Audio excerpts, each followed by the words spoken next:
If I were to ask you to rank the top 3 sages of the rabbinic period, who would be on the list? There is no doubt that Rabbi Akiva would be one of those 3, perhaps even at the top of the list. And if I were to ask you who would be perhaps what is called the greatest heretic of that period, who would that person be? I think without doubt it would be Elisha ben Avuya. The course that we will study together will be an examination of these 2 individuals. We will spend time on their biographies. We will learn about the historical, cultural, sociological, and literary sources that give us an opportunity to know these 2 individuals in a personal way and also through their legacies.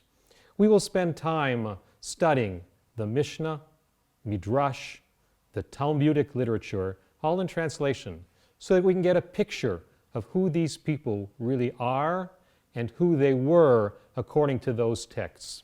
At the very same time, we'll have to look at those texts themselves and examine them as stories, as kernels of history, and also as possibilities for future lives of our period as well.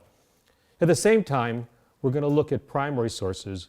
We'll also find some secondary sources, which will give us a background into who these people were and what were their legacies. Once we understand who they were, once we understand and spend time on the sources, then we'll bring ourselves up to the modern period. Where do we find ourselves between the great Rabbi Akiva and Elisha ben Avuya? Where are we in our theological understandings of the world and of God? And where are we in our leadership abilities?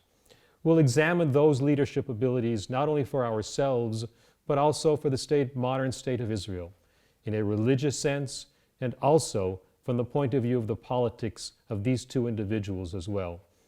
My hope is that we will delve into these sources and into these individuals as examples, not only of the rabbinic period, but of possible models for our period as well, as we look into our souls, as we expand our minds, and as we study the great sources of our tradition.